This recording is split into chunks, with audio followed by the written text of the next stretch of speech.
Hello and good morning everyone. आज के इस लेक्चर में हम WKB मेथड को ही कंटिन्यू रखेंगे और WKB मेथड के ऊपर आज अपना ये सेकंड लेक्चर है। इससे पहले वाले लेक्चर में हमने WKB मेथड का बेसिक इंट्रोडक्शन पढ़ा था और साथ में क्वांटाइजेशन कंडीशन कैलकुलेट कर ली थी, ठीक है। और आज के इस लेक्चर में हम कैलकुलेट करने वाले हैं वैलिडिटी ऑफ WKB मेथड। अगर डायरेक्ट आप वैलिडिटी वाला लेक्चर देख रहे हैं तो आपको ये समझ नहीं आएगा, आपको पहले वाला लेक्चर देखना ही देखना पड़ेगा, ठीक है, तभी आपको ये समझ आएगा, क्योंकि पहले वाले लेक्चर के ही रिजल्ट यहाँ पे यूज हो रहे हैं, ठीक है। तो स्टार्ट करते हैं। तो हमने पहले वाले लेक्चर में पढ़ा था कि अपने पास ये जो WKB मेथड है ये अब तक का सबसे बेस्ट मेथड है और ये एक अप्रोक्सीमेशन मेथड भी है। इससे पहले हम 2 अप्रोक्सीमेशन मेथड और पढ़ चुके हैं, जैसे परटर्बेशन थ्योरी पढ़ चुके हैं और जो अपने पास वेरिएशनल मेथड है वो सब पढ़ चुके हैं। पर ये अब तक का सबसे बेस्ट मेथड किस लिए बोला जाता है? क्योंकि ये सेमी क्लासिकल मेथड है। यहाँ पे क्लासिकल मैकेनिक्स भी यूज होती है तो यहाँ पे क्वांटम मैकेनिक्स भी यूज होती है, ठीक है। और इस मेथड को अप्लाई करने की कुछ कंडीशन है। कंडीशन क्या है? अपने पास ये जो पोटेंशियल है वो किसका फंक्शन होना चाहिए? वो एक्स का फंक्शन होना चाहिए, पोजीशन का फंक्शन होना चाहिए और साथ में जो पोटेंशियल है वो पोजीशन के रिस्पेक्ट में बिल्कुल स्लाइटली चेंज करना चाहिए, ठीक है। पहली कंडीशन क्या है? पोटेंशियल किसका फंक्शन होना चाहिए? पोजीशन का फंक्शन होना चाहिए और जैसे जैसे पोजीशन में चेंज होता है तो उस पोजीशन के साथ पोटेंशियल में जो चेंज हो रहा है वो बिल्कुल स्लाइटली होना चाहिए, ठीक है। तभी मैं WKB मेथड को अप्लाई कर सकता हूं, अदरवाइज मैं WKB मेथड को अप्लाई नहीं कर सकता। और इस WKB मेथड की हेल्प से मैं कोई भी वेव फंक्शन सोल्व कर सकता हूं और कोई किसी भी ऑर्डर की एनर्जी निकाल सकता हूं या किसी भी ऑर्डर की करेक्शन निकाल सकता हूं। ग्राउंड स्टेट एनर्जी निकाल सकता हूं, फर्स्ट एक्साइटेड स्टेट निकाल सकता हूं, सेकंड एक्साइटेड स्टेट या फिर nth स्टेट तक एनर्जी मैं निकाल सकता हूं। किसकी हेल्प से? WKB मेथड की हेल्प से, ठीक है। तो अब वैलिडिटी के ऊपर भी थोड़ा सा बात कर लेते हैं। तो यहाँ पे हमने फर्स्ट पॉइंट में क्या लिख रखा है? WKB method is semi classical method that is valid for slowly varying potential. ये हम ऑलरेडी आपको बता चुके हैं, ठीक है। अब नेक्स्ट में क्या बता रखा है? ये जो पोटेंशियल है, पोटेंशियल किसका फंक्शन है? एक्स का फंक्शन है और साथ में पोटेंशियल एक्स के रिस्पेक्ट में स्लाइटली चेंज होना चाहिए, तभी ये मेथड हम अप्लाई कर सकते हैं, ठीक है। अब पोटेंशियल अपने पास एक्स का फंक्शन है। अगर मैं पोटेंशियल का एक्स के रिस्पेक्ट में डेरिवेटिव कर दूं तो ये कितना आना चाहिए? इसका जो मोड है वो कितना होना चाहिए? 1 से कम आना चाहिए, क्योंकि स्लोली वेरी कर रहा है पोजीशन के रिस्पेक्ट में, इसलिए हमने इसको क्या लिया है? जो पोटेंशियल का एक्स के रिस्पेक्ट में डेरिवेटिव है ये लेस देन किससे होगा? 1 से होगा, इसलिए क्योंकि पोटेंशियल पोजीशन के रिस्पेक्ट में स्लाइटली चेंज कर रहा है, ठीक है। तो इसको हम क्या बोलेंगे? Change in potential with respect to X, ये हमने लेस देन 1 लिया है, ठीक है।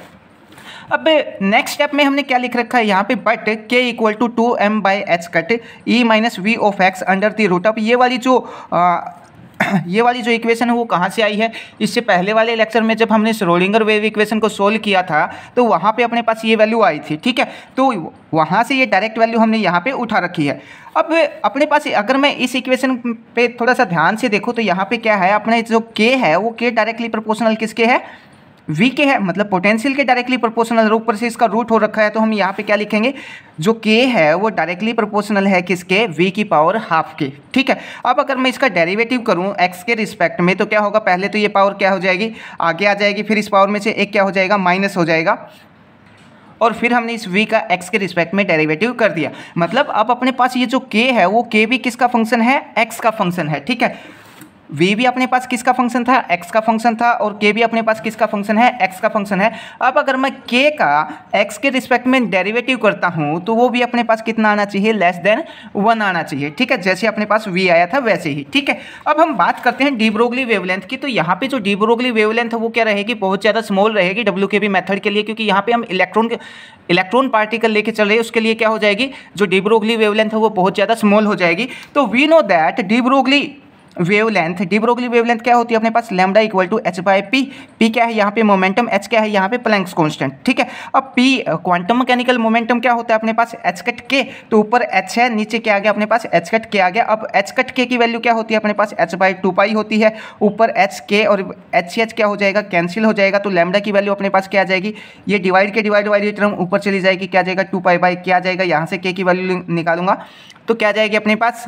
k equal to 2π/λ। k को उस तरफ लेके जाऊंगा, लैम्डा को इस तरफ लेके आऊंगा, ये k की वैल्यू आ गई। अब इस k का क्या करना है अपने को? x के रिस्पेक्ट में डेरिवेटिव करना है। तो हमने यहाँ पे अगले वाले स्टेप में इस k का x के रिस्पेक्ट में क्या कर दिया? डेरिवेटिव कर दिया। डेरिवेटिव करने के बाद अपने पास कौन सी वाली टर्म आ जाएगी? ये वाली टर्म अपने को मिल जाएगी, ठीक है। अब हम क्या करते हैं? इसका मोड कर देते हैं। मोड करेंगे तो ये नेगेटिव साइन क्या हो जाएगा? मोड में चला जाएगा। ये भी क्या होगा, लेस देन इक्वल टू क्या होगा, 1, लेस देन होगा किससे, 1 से। ठीक है, अब यहाँ पे अपने पास जो 2 पाई है ये क्या है, कांस्टेंट टर्म है। इस कांस्टेंट टर्म को हम निकाल देते हैं तो क्या आ जाएगा, 1 बाय लैम्डा स्क्वायर और D lambda by D x. ठीक है, ये भी लेस देन होगा किससे, 1 से। अब इस वाली टर्म को हम क्या, ये वाली जो इक्वेशन है इसको मैं बोथ साइड क्या करता हूँ, लैम्डा से मल्टीप्लाई करवा देता हूँ, लैम्डा से क्या करता हूँ, डिवाइड करवाता हूँ। तो यहाँ पे लैम्डा से मल्टीप्लाई करवाऊंगा तो एक लैम्डा से एक लैम्डा कैंसिल हो जाएगा, इधर क्या आ जाएगा, इधर भी लैम्डा से मल्टीप्लाई करवाना पड़ेगा तो इधर क्या आ जाएगा, लैम्डा आ जाएगा। तो अपने पास ये वाली इक्वेशन निकल के आ जाएगी। यही क्या है, वैलिडिटी ऑफ WKB मेथड है। आई होप आपको ये लेक्चर समझ आया होगा। इससे अगले वाले लेक्चर के अंदर हम क्या पढ़ेंगे, हम इसको कोई भी एक वेव फंक्शन लेके चलेंगे और उसको WKB मेथड की हेल्प से सोल्व करने की कोशिश करेंगे। और किस प्रॉब्लम को सोल्व करेंगे, हम अपने पास जो 1 डायमेंशन इनफाइनाइट पोटेंशियल बॉक्स है उसकी एनर्जी आइगन वैल्यू निकालेंगे, किसकी हेल्प से, इसे WKB मेथड की हेल्प से। उसके बाद जो WKB मेथड की जो एप्लीकेशन है जिसमें हम अल्फा डी के एक्सप्लेन करके बताते हैं या फिर टनलिंग इफेक्ट को एक्सप्लेन करके बताते हैं, ये हम अपने को आने वाले लेक्चर्स के अंदर मिलेगा। और इन सब का लिंक आपको डिस्क्रिप्शन बॉक्स के अंदर मिल जाएगा या फिर आप चैनल की प्लेलिस्ट में जाके अलग से एक प्लेलिस्ट मिल जाएगी इस WKB मेथड की हेल्प से, ठीक, इस WKB मेथड की। ठीक है।